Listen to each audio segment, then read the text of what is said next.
Thank you, Jesus. Ngokulandela msindisi wena ithi asi loba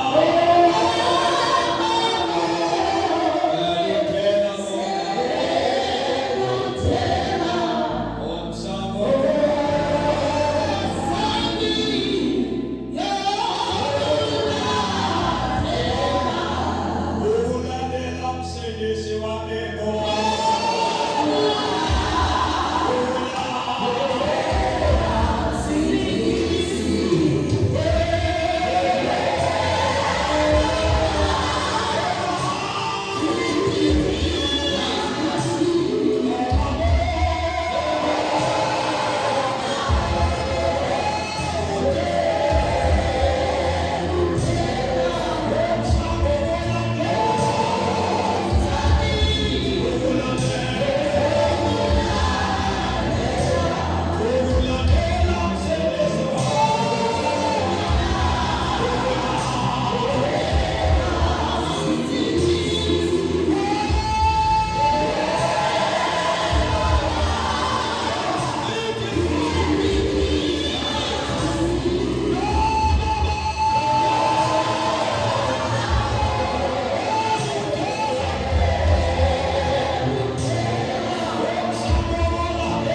Thank you, Jesus. Oh, thank you, Jesus. Oh, thank you, Jesus. Thank you, Jesus. Thank you, Master Jesus. Thank you. Oh, thank you, thank you, thank you, thank you. Oh, thank you. Thank you, Jesus.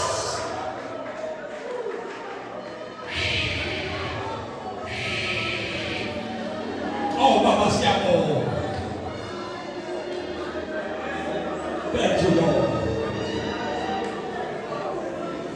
Ikazi lake linikopele minangi Itali alifaye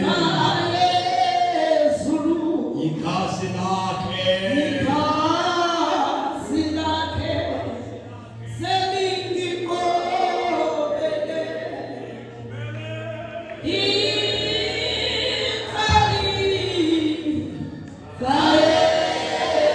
Zulu kazi lake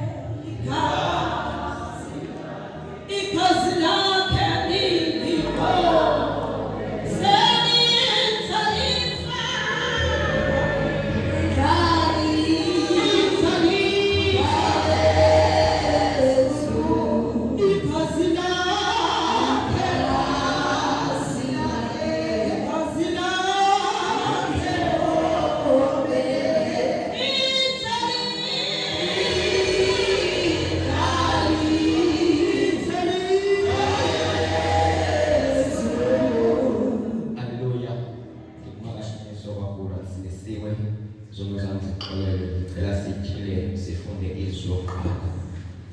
Luka 23 verse 34. Wathi ke uYesu bawo baxolele kuba abayazi into abayenzayo. Cela nje abula senze iscripture reference Corinthians chapter 2, 2 Corinthians chapter 5 verse 20. Ngoba ke sizizigidini zikaKristu ngokungathi uThixo unibongoza ngathi ngenxa kaKristu siyacenga ibani noxolo loThixo. uYesu apha usemnqamlezweni. Haleluya. After sebethiwe washaya bamonqoza benza yonke into ehambeke ethwele umnqamlezo wakhe ngekho bani omncedisayo. Haleluya. Ngelixesha umqolo wakhe ulinyiwe kunamanxeba. Haleluya. Kodwa uYesu simva apha ethetha notatana esithi bawo baxolele ngokuba abayazi into abayenzayo. Umuzo woYesu kutheni uthetha namazwi ukuthi bawo baxolele kuba bayazi into abayenzayo. Abantu bafune wena. Izwi yami ukuthi bawo ukuze what I get to do ukuzifezekala. Yesu zothi ndizofuna nokusindisa okulahlekileyo.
Incwadi kaLuka chapter number 23 verse number 42. Sithathe ithuba sibulise kontatha mama abantu abatsha ngegama lenkosi yethu Yesu. Amen. Ndibaba fulani ke siwexolo izono uYesu nami ndamamkela. Incwadi kaLuka chapter number 23 verse number 42. Wathi kuYesu, uze undikhumbule Nkosi xa uthe wenza usebukumkaleni bakho. Verse 43. uYesu wathi kuye, imene ndithi kuye, namhlanje uyaba nami eparadesi. Apha uYesu ubekwe emnqamlezweni omthini wehlazo. Ngexesha emnqamlezweni ithi iBhayibhile ubekwe namadoda amabini. La madoda amabini ayazintswela moya. Wayebekwe nesigelekeka. Wayebekwe namadoda azi-criminal. Wayebekwe namadoda ngamasela. Wayebekwe namadoda anqanywe ejele. Wayebekwe namadoda anqanywe ziinkomiti zokuhlala naziinkosi zokuhlala. La madoda omabini yayingamadoda anqanywe nasezirhuluneli zendawo. Kodwa le ndawo esifunda kuyo uYesu yena ngematyala engena kwenkundla kaPilato wahlamba izandla uPilato. Kodwa uJesu wabekwa nala madoda amabini. Enye lamadoda yathi yasishaphula kuloo mthi ngoba isafuna izinto zelizwe. Kodwa yesibini yathi sekumbona egeza ngegazi, umhlaba wakhe ulinyiwe. Yabe seyibona izono zayo ngoba bonke abahlangene noJesu babona izono zabo. Yathi le ndoda isekumjonga yabheka amatyala wayo. Yathi mfondini, le ndoda inotyala, thina silapha ngoba sonile. Yabe sesithi le ndoda, ngoba iyakhawa. Okwesibini, ngoba awukhawa, ukhawa ujonge kuYesu, notheqareni kuYesu, ibalandelayo ubone izono zakho. Yamjonga le ndoda, xa imjonga ngoba yebesesibhili. Xa sifika kuye sifuna izono, abahlangana naye bafuna izono, abangahlangana naye bakhenza ngazo izono zabo. Wamjonga le ndoda uYesu, yathi Yesu usondikhumbule. uYesu wakhumbula kwiintshumayelo zakhe esasemhlabeni kuba bengenapha emhlabeni. Ndakhokhelwa ndim, akholwe indodana, noba ngamamali, noba ngafundanga, ndakhokhelwa indodana. Unokuphila kwimpakade, akholwe ndim, nokuphuma kwikhaya ehlephanayo, nokuphuma kwiphepha lempilakazi, ndakhokhelwa ndim, unokuphila. Wabe sesithi uYesu, xa besithi usondikhumbule, wathi uYesu nawe xa ukholwe ngolu hlobo le nto ezenzeka kudala, kodwa namhlanje because of faith, namhlanje ndizoba nawe eparadesi. Wathi kudala, kodwa namhlanje, wathi ngomso because of faith, namhlanje ndizoba nawe. Ndizoba nawe. Wabe sepromote iparadesi, ngoba iparadesi ingaphandle komhlaba. Kodwa le ndoda ingawendoda kuqala ukungeniswa kwiparadesi, ingeniswa likhona.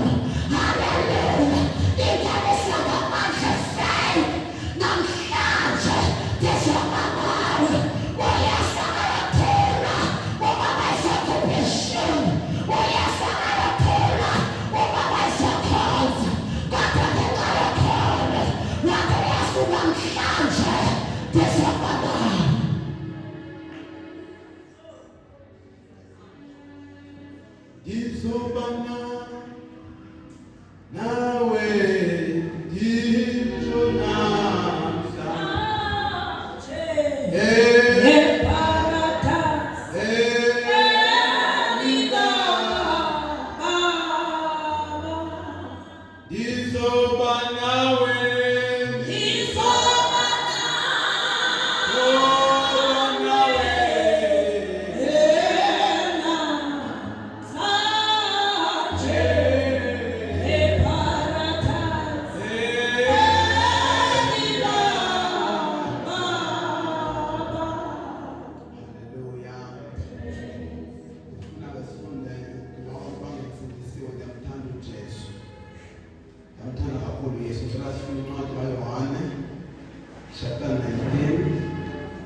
Sizofunda verse number 26.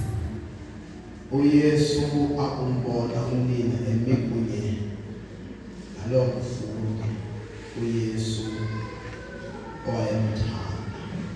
Wathi kunina, mama, nanko unina wakho. uYesu akumbona unina emi kunye nalo mfundi uYesu owayemthanda. Wathetha la mazwi uYesu. Wathi, mama, nanko unyana wakho. Apha sifunda khona bathandekayo. Oyifunda yonke le vesi, ngela xesha uYesu asemthini, asemnqamlezweni. Ngela xesha babehlukene abantu phaya. Kuba uPilato wayehlambe izandla zakhe, engafuni elityali kaYesu libekwe phezu kwakhe. Welicala uMaria naye umile ngapha, uyoyika kusondela pha, ngoba uyambona uba unyana wakhe uyabethelela engenanto. Kodwa uYesu uthetha ngamazwi emveni koko, uthi uYesu uMaria, nanko unyana wakho. uYesu enhlizweni yakhe, emphefumulweni wakhe, wayiqonda uba uYesu akakwazi ukufa abantu emhlabeni behlukene. Haleluya! Ngoba uYesu wabona ukuthi kule mema kuyo abantu bahlukene. Abantu bayambona ukuthi uYesu akanentyala, abantu bambeka ityala uYesu. Wathi uYesu, nanku unyana wakho. Haleluya! uYesu bathandekayo washeza edibanisile, selibandla lakhe. Le nto ifike ibekwe esihloko enhliziyweni yami. Uba ngabe ulema phakathi kwethu uthi usindisiwe, kodwa kukhona wena abantu bayehlukana. Ishiya question mark le nto. Uba ngabe ufumene omphi uYesu, ngoba uYesu wayebeke emnqamlezweni. Wathi mfazi, nanko unyana wakho. uYesu wayebadibanisa kuba bathandeka bebehlukene, ngoba imeko yabehlula. Ngoba uMaria wayembona unyana wakhe ebetha emnqamlezweni, engekwazi ukusondela pha ngoba wayesoyika. Kodwa uYesu wathi, mfazi, nanko unyana wakho. So bathandekayo, uYesu wasishiya esinike umoya omunye. uYesu wasishiya esinike uxolo. Xa ngaba usasindisiwe, usahlukanisa, ithi bizikhona ingxaki. Awudibani noYesu, nowafa emnqamlezweni engenetyala. Kodwa uYesu ngoba wayenamandla wokubulala bonke abantu, kodwa waqonda uba makavume abetheke emnqamlezweni, kodwa yena ashiye umanyano emhlabeni. God bless you. Marko chapter number 15. Sifunde khona ke uverse number 33. no verse number 34. Sicela umfundi wesixhosa asifundele esitsha.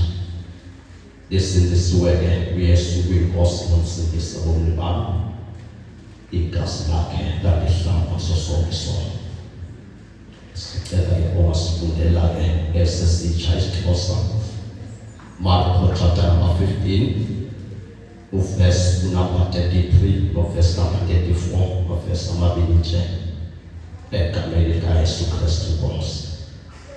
Ngensimbi yesithathu ke Ngesimbi yesithathu ke uYesu wakhala ngezwi elikhulu wasuke ngesakhala ngezwi esithi Eloi, Eloi, lama sabachthani. Yacela sisifama uqale ngaphezulu kancane 32. Verse 32. uKristu ukumkani wakwaSirayeli makehle ngalokhu emnqamlezweni sibone size sikhona kwanabo babemethele emnqamlezweni kunye naye babemenza isigulelo.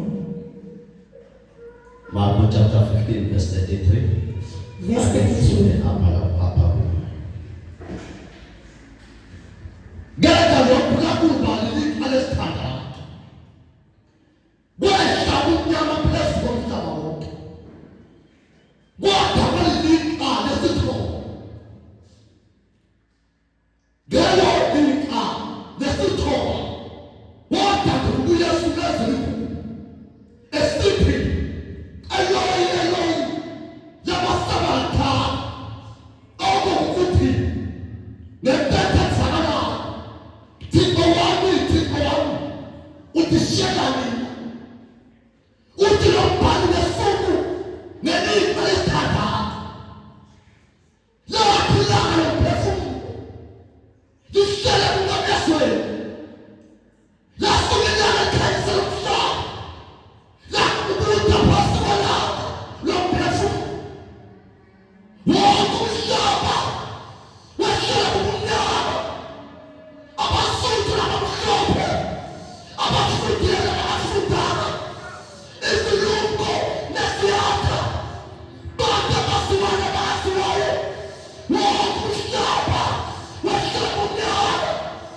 sakathi laphe leprofeta lathi lo elimbethelayo uzothatha umnyama obuhlele ehliziyweni zabantu lasuke ilanga lakubutha lathi umhlaba umnyama kodwa lona uyamandla ususuka sakathi washakula Yesu ilanga lomphefumulo akube mnyama awukhona lathi ilanga lifipha kanti uYesu sisuka wathi umhlaba kanti umkhanya wenhliziyo kuyafika wasuke wasu Yesu enza ihluku yabantu abahlala emhlabeni enza ihluku yabantu abakhokhela endaweni enza ihluku yabafundisi abashumayelayo kodwa umnyama buphakathi kwabo enza ihluku babantu abahlala ethwaleni nabathekisela imisipha nabatshayela labo bahlala umnyameni kodwa uThixo bangenalo wathi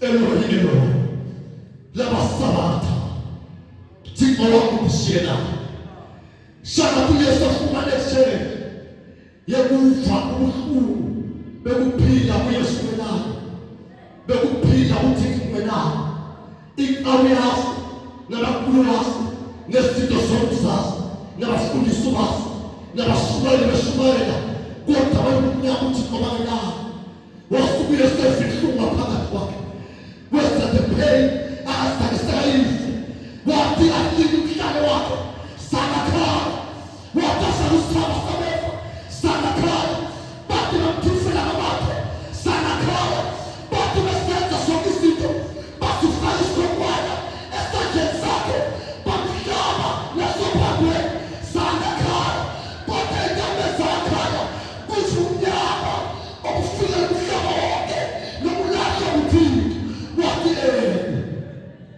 lamasabatha udishila shaka thina semilitshe singasiteroda ukuthi lisho lofumana indawo yesulenayo ilisho lihlala emhlabeni imfundulayo nesitho sokunaso kodwa umntana phezu kwakho shaka thina sidoda esisukukhaya ngaphakathi kwefiso zabantu lathi la ukubuta kanti esaphanisho wathi umhlabeni umnyama kanti esisukukhaya.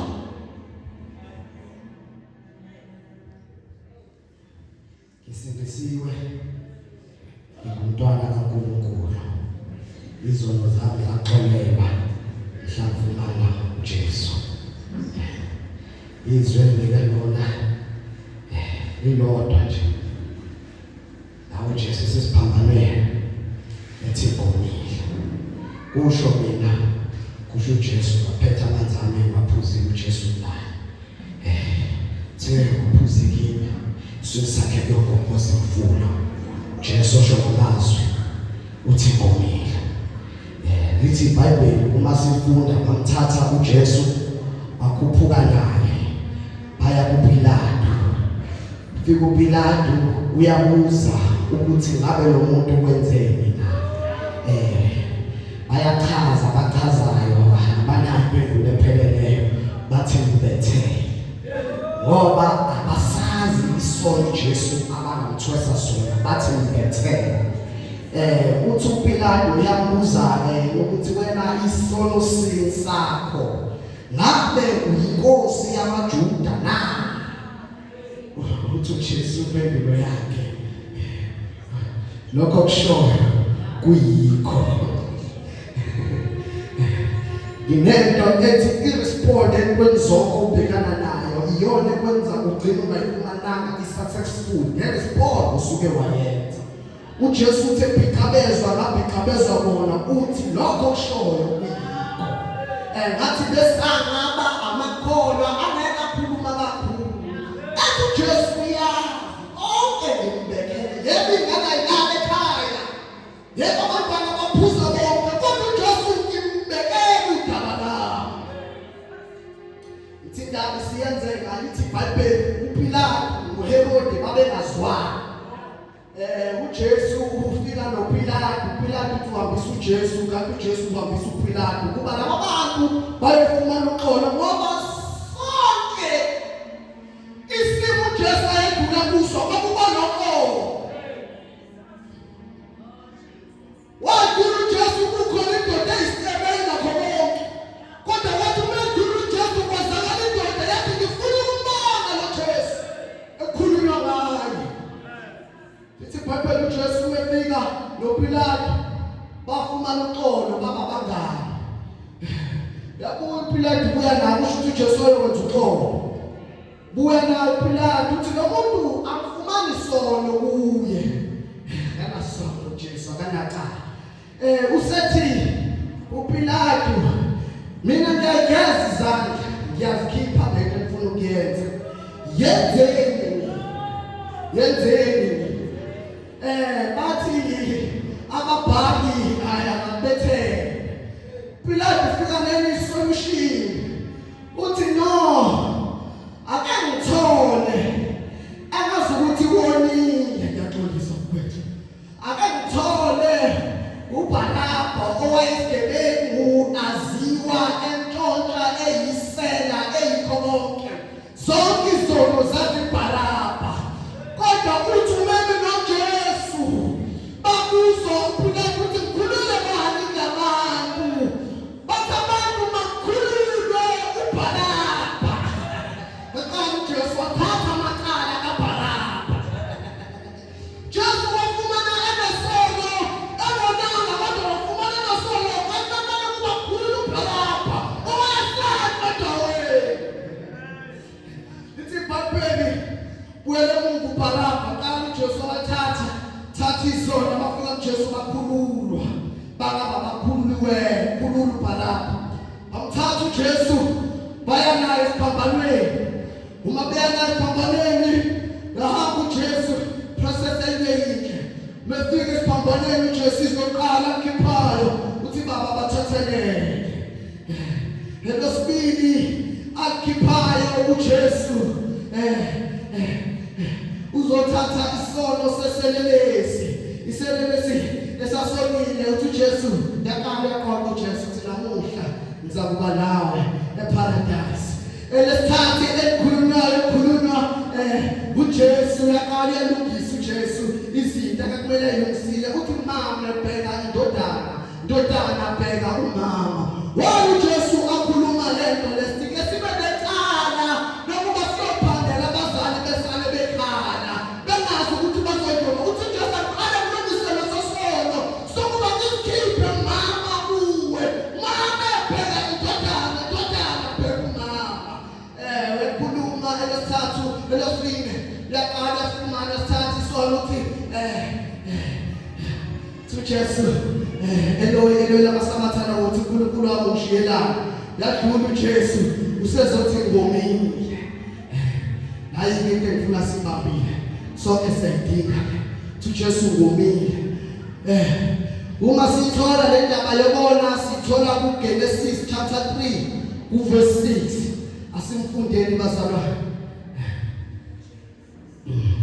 Uthi wesifazane ebona ukuthi umuthi ulungele ukudliwa nokuthi uyabukeka emehlweni nokuthi umuthi unqanelekile waqala wavela negama lelomnqanelwa igama lomnqanelwa lisixhosa ngiyathanda ngizongizwa thina sithi ngomini wathi lo muthi unqanelekile kwaqala kwavela umnqanelekwa okusho ukuthi asiqala isono sisenze singabanga nokusinqanelwa ngizongizwa abantu besilisa bayishela intombi bengaqalanga babuka baqala babuke ekubukeni bese vela umnqanyelwa. Lithi iBhayibheli uJesu methandaza uthi uJesu kuba kuyangami Nkosi ngabe ngithi lesi sitsha asidlule kodwa Nkosi qala kuphela lento umnqanyelo uJesu enze yonke process ingoba unqanyelekiwe sifuna amakhono azohamba enqanyelekiwe amakhono ahamba enqanyelekile ngaso sonke isikhathi sibathola bathi yini into engifunayo umkhuleko akwazi ukuba mfanele ungabanqanyelwanga abantu kungaluqalula nenqalo nokusindiswa kwabantu ezonweni zabo. Jesu lungisa into yokuqala kahle indaba la isephela khona inkinga ehlupha abantu loyokoma uthi uJesu aqale ulungise lento yokoma. Sifundeni ivesi bazalwane uthi 26 John chapter 19 uthi emva kwalokho uJesu ekwazi ukuthi konke sekuphelelisiwe ukuba umbhalo ugcwaliseke wathi ngomile. Jesu beshumayela ehamba etshela abantu ethi khuluma nentombazane intombazane cela amanzi intombazane cha siphilisana namaJuda uthi Jesu kubuwazi lawo manzi uzowacela kimi. Jesu yahamba yashumayela uthi ophuze kimi espiritu sakhe kokubhoza imfula. Kodwa sithola la ethemba kwalokho uJesu ekwazi ukuthi konke sekuphelelisiwe ukuba umbhalo ugcwaliseke ngomile. Ukusuka uNkulunkulu kwenze wome ukusuka uThixo ubona kwenze wome simelo bazalwane ukuyokhala enkosini sithi ngomile iphuzise ngokuthi uJesu sifundisake ophuze kimi kuyokubhoza imifula asile ngabazalwane abangazohamba ngomile abazalwane abazokhala bethi ngomile.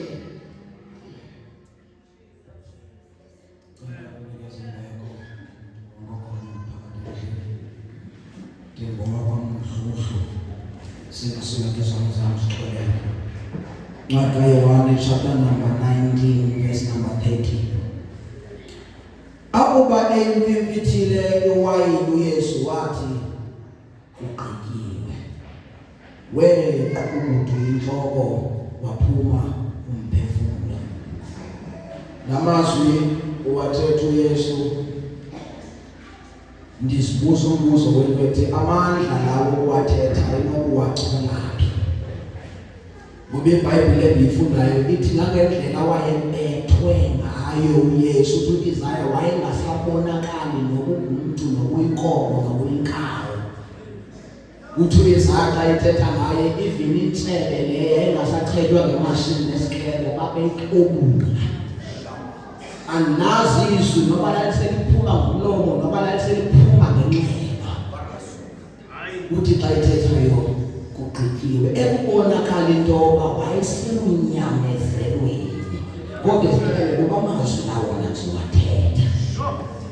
uwathetha ngesizathu soba kwafeyila indoda yane edini umthongo ebekumele bedlele ithini wowo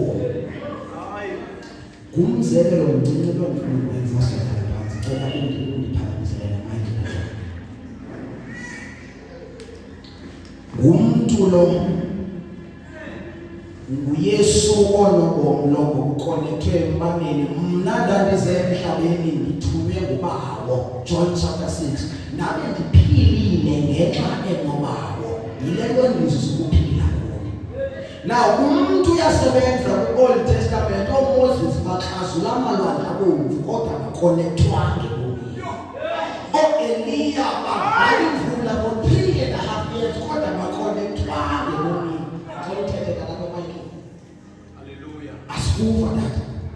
asikuva data intoni problem ayikonekthwanga ebomini intoni masizame uyikonekta data before you connect no before you connect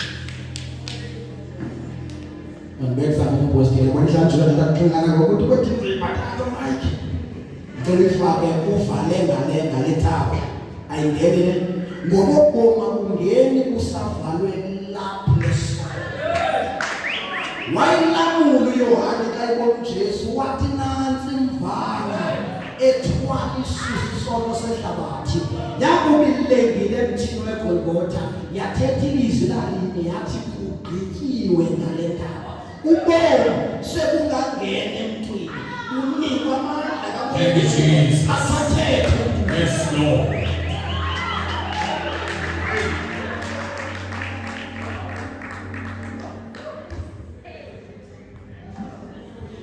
mandibulise egameni likaYesu Kristu waseNazaretha igama lam ndikuthola ifani yam ndikwabateketa lisidisiwe uYesu uyenceda kakhulu impilo yam egameni likaYesu cela sifunde ilizwi lokugqibela incwadi kaLuka chapter number 23 siqala ukufunda verse number 44 siphele verse number 46 ngegama likaYesu.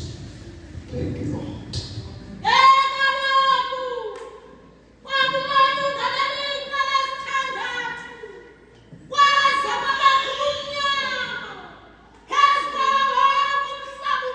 Kwabakhona ubumnyama phezu kwawo wonke umhlaba uphela.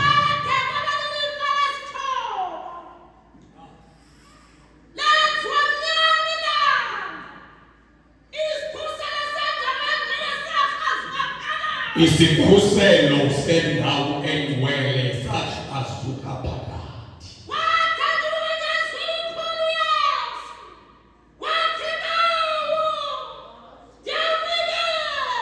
Wadambuluka ngezwi elikhulu kuYesu wathi bawo ndiyawunikela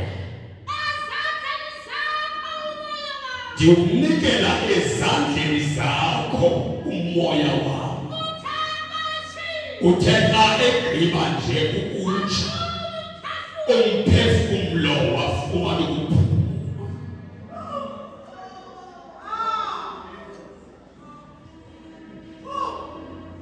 uthezesithi ugqityiwe sendenze yonke into walinda uYesu umphefumlo wakhe walinda ukuba makagqibe yonke into ebizele wawathetha onke amazwi awathethileyo elindile uYesu ezulwini nakhona kulindiwe ingelosi sijonge emhlabeni ukuba laa nto yasehlulayo, laa nto yasenza sakwazi ukukhwalifaya ukuba sehle semhlabeni nathi senzeka namhlanje. Kwamukelwe ezulwini, uThixo wahlala entlongeni watehleli wathi ndifuna ukuyikhongozela kahle, andisuma nakenyawo ndizohlala phansi. Wahlala phansi ngoba efuna ukunikela zonke izinto esandleni sonyana, kodwa akazukwazi ukumnika iwonga lakhe engawenzanga wonke umsebenzi ebewusenza. Wawangathi uyakhumbula uYesu ukuba ekuqaleni uThixo wadala izulu nomhlaba, kwakumnyama kusenyangeni kungekho nto ikhoyo. Wathi uYesu xa egqiba yonke into wathi ndifuna ukuyibuyisela ingebonakalisa indawo, ndifuna ukuyibuyisela ebumnyameni. Kanti ngexesha kwamnyama for 3 hours uYesu buyela kwiGenesis uyolanda uAdamu owafayo efelwa ngumoya wakhe esentsimini, wahamba wayewuhlutha umoya wabuya walinda uYesu watshintsha umhlaba wonke. IBhayibhile kwaba mnyama emhlabeni wonke, IBhayibhile kwakumnyama emhlabeni. Kayagqiba nje ukuthatha umoya wakhe waqala kwaqhekeka amadwala, kwathi indawo ibivalekile ngoba uAdamu ebene-access yokuya kuThixo, kodwa isono savala. Ingakho uIsaya athi bubugwenya benu, athi izizono zenu ezisithelisa ubuso bami zakudonga. Waqheleza udonga lesono, mayeqina ukuliqheleza wathi selingaya kwingwele yengwele ngoba abantu sebebuyele endaweni yobumba. uYesu wawenza wonke, mayeseqede konke wabheka ezulwini wathi bawo, now is the time, ixesha lifikile, umoya wami ngiwulandile. Lowa moya owawuthululela emaphapini omuntu, lowa moya owawuthululela kuAdamu esizibhukubuku engakwazi ukwenza nto, ngiwulandile. Bawo mawungahlala emhlabeni, mawungabhabhuli, mawungehlisenyuka uqadelwa ngamadimoni, uhlala uSathana, mawungehlisenyuka ubone izidunzela, ubone izibhozo ngomoya owawuthulele ebantwini. Mawungehlisenyuka ungena kwisangoma, utshintshwa usenziwa izinto zomhlala, wawulanda wathi bawo ngiwuyisela endaweni. Wabuyisela kuThixo, ngiyawubuyisela kuwe umoya wami, ngiyawubuyisela, ngiwulandile, ngiyabuyisela webantu basekhaya. Lixesha lokuba sibuyele kuye ngoba ubomi bubuyisele kuye. Ungafi okude noThixo, ungafi ufele esonweni, ungafi ufele emanyaleni. uYesu wafeza konke, uYesu waphelelisa konke. Udesekebile wathi bawo esandleni sakho, bawo esandleni sakho.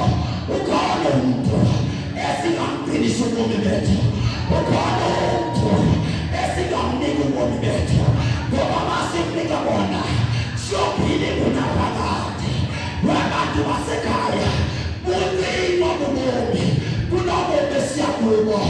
Ikhona indawo elebraha, ikhona indawo ekumele sibuyisele ubomi bethu kuyo. uYesu wayikhomba lo ndawo. osezulwini bawo esandleni sakho ndiyawunikela umoya wakho uthi xa esekhulile wagebisa ikhanda lakhe wagebisa ikhanda lakhe wagebisa ikhanda lakhe njengebe yonke into wagebisa ikhanda lakhe eseqoqa konke amayenyo amanqila amaphatha eselaphe konke wagebisa ikhanda lakhe esabalandile ebelapha eJerusalema ebalanda bemhlonela uThixo kodwa bephutile indlela ethaleleyo uThixo enza ngayo amalungisa abantu wathi sebaphoqile wagebisa inhlobo yakhe ungafi ungalifezanga icebo likaThixo ngobomi bakho ngegama likaYesu.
Nifunde apha kuyo thabathani injongo yam nifunde apha kuyo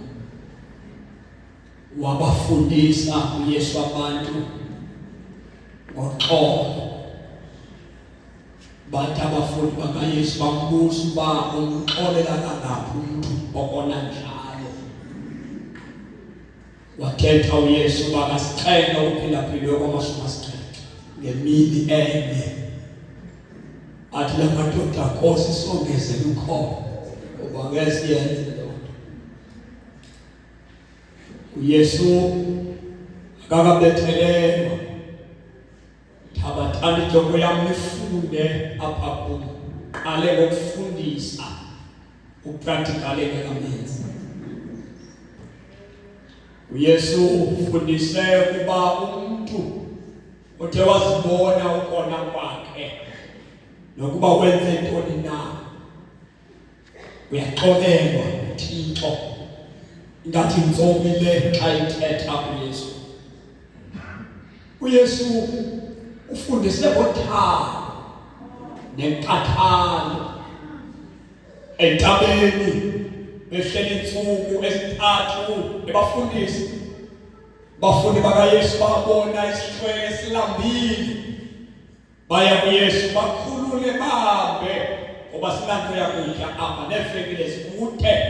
uYesu ufeze ukukhathalela umuntu entabeni wathi bapheni nina ukudla. Bantu mayithetha la mazwi ethi nangu unyana nangu umama wakho edibanisa ubonakalisa inkathalo emayibe khona phakathi kwakhe xa ikhona yena. uYesu ufundisile umuntu lo xa ikhonza makakhonze inhliziyo yakhe imsulwa ngoba ngekho ongambona uThixo inhliziyo yakhe ingekho msulwa.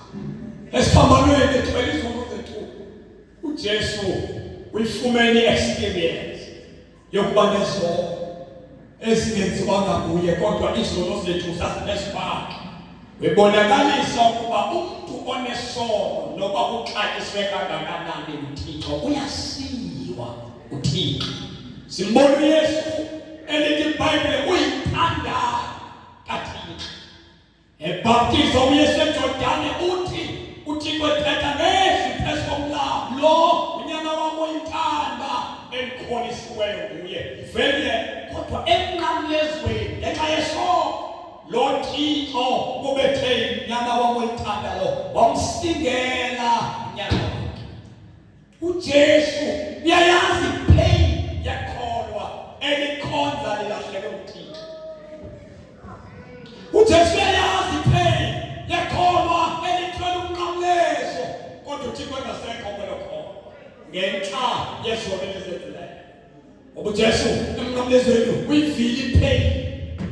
Siyisithethi besetaba sathi uJesu akaliliswanga imikhonto, uJesu akamlilanga ekhathwa eqhutshwa inyama yakhe. Lithi iBhayibhile isabhokwe sakhe wayibethwa ngaso sasinazo izikhonkwane eziyi-39. Wothi xa ibethwa kubulwe ngenyama yakhe, kodwa sikho isikhathi esake savakala kulobo buhlungu. Kodwa uJesu xa esemnqamlezweni siwe nguThixo, njengoba thina sikwazi ukukholwa noma sivalwe nje, wamemeza uJesu isekende ezimbalwa esiwe, isekende ezimbalwa awe esiwe, wakhala uYesu, wakhalela ukulahlwa nokushiywa lizuku. uJesu sifundisile makholwa xa sothandaza ibandla funeke libe ngabantu abomayo nabantu abanqanelweyo ukusindiswa kwabantu. Uma bazalwane bekhonza uNkulunkulu bengasenandaba nokusindiswa kwabantu, ingxaki ikhona kwelo bantu. Ngoba uJesu wafela imiphefumulo yabantu. Xa sothandaza uJesu bayithi ugqityiwe, wayikhuluma ukuthi yonke indaba ebesibotshelelwe kuyo, iziqalekiso zethu, ikhesi zethu, izono ebezisivimbela ukuthandaza uNkulunkulu, usehlula uYesu isono. Yamthanda uJesu, ukhuluma amazwi othi akekho noyedwa ongathatha obam ubomi, kodwa obam ubomi uzakunikela ngenxa yenu. That's why uJesu in the Bible, noba babengamshaya bembetha kwakungaphela unyaka bemshaya, kodwa babengeke babuthatha ubomi bakhe, ngoba ubomi bakhe bebuxhomekeke kuye ekuzinikeni. Yiyo le nto athi xa izabhubha awunikele ngokwakhe umphefumulo. uThixo ubengekabulawe ngabantu, uThixo ubengekakhuthi umphefumulo kumntu, kodwa wavuma ngoba yathi seyihlafukile inyama yakhe, seliphelile igazi emzimbeni. Aliphelanga igazi emzimbeni uYesu lithi iBhayibhile ethandaze eGetsemane umbilo lo wakhe wathiya wangathi ngamathontsi egazi. Ngeke sibeke nyawo sothandaza. Lalela mzamam, indlela okhonza ngayo, indlela okhonza ngayo, vala amehlo wakho. Unyanzelekile xa usithi usilisiwe ube ngumntu oxolelayo. Unyanzelekile. It is not your choice ukuxolela. Unyanzelekile. Vala amehlo wakho. Unyanzelekile xa usilisiwe ube ngumntu othanda abantu. It's not your choice. Unyanzelekile. Unyanzelekile xa usithi usilisiwe uphile i-holiness. It is not your choice. Unyanzelekile. Vala amehlo wethu. If uthandaza nabantu abathi andimfuzanga uYesu kule nto, andinaxolo, andinankathalo, zonke ezi zinto zibhalwe apha, ndifuna uzoguqukela libedlulayo. Vala amehlo wakho. Andimfuzanga uYesu apha. Ndicela bonke abantu abalapha endlini abangenaxolo empilweni wabo, abanaxolo nabantu,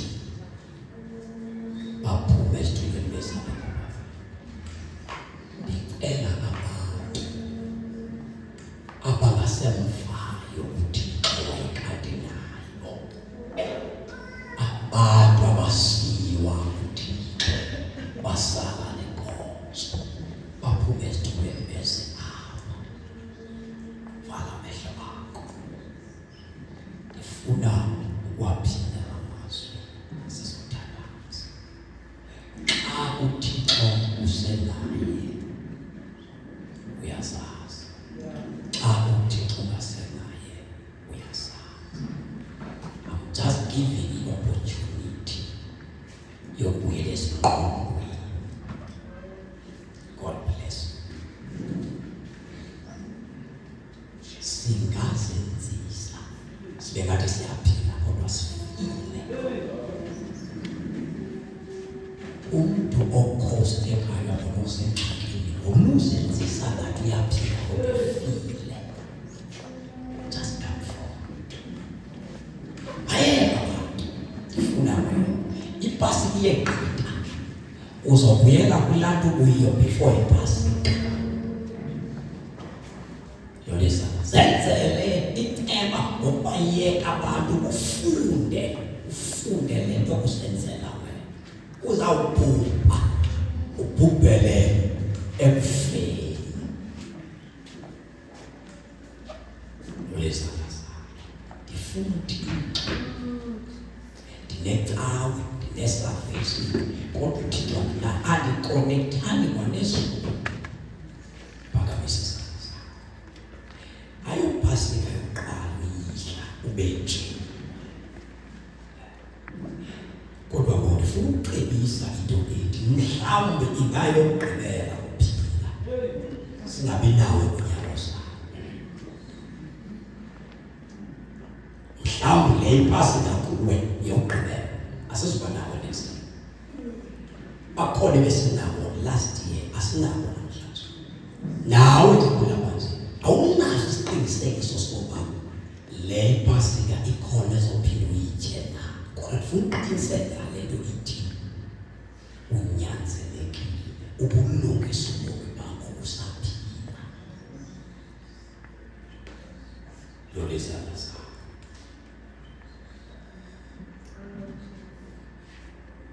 Waza futhi umuntu uzothandaza futhi uzothandaza. Vula inhliziyo yakho. Ifuna senze umthandazo. Othi Nkosi Yesu. Ndiyakulela ukusifumana indawo endikuyo. Ndiza kuwe Nkosi. Ndiyakudinga. Ndinxanelwe wena. Ndincede. Namhlanje lokisa ubomi bakho ubunyusele phezulu. Ndiyazidanela izono zakho nokungaxoleli nokuma kwiindawo ezirongo. Namhlanje Nkosi ndihlawule ndingcwalise uyisele ubomi bakho endaweni yokuba andifuni ukuphila nomhlaba ndingakufa. Andifuni ukuphila nomhlaba ngokuqhela. Ndincede Yesu uyisele ubukhona bakho empilweni yakho. Thandaza Bawo ongcwele Thixo wethu othandekayo, sivuma izono zethu asenzanga kakuhle. Nkosi yamakhosi hlamba thina. Phinda Nkosi uxolele egameni likaYesu Kristu. Nkulunkulu namandla onke asenzanga kakuhle. Nkulunkulu othandekayo sincede bawo singenise ukukanini bakho. Esi sigqibo sisenza apha Thixo namandla onke namhlanje masihlale thina kuso ukuze singoni kuwe. Awona manda siyathandaza wena ohlamba uhlambule sixoxe. Awona mandla onke Nkulunkulu othandekayo into ebesiyiyo siyalungisa namhlanje. Thixo wethu othandekayo, siyabuleka bawo sosincedile sisikelele Nkosi ezintweni zonke uYesu Kristu. Amen. Asivule umlomo sonke, uvule umlomo uthandaze bawo wethu wena siyabonga.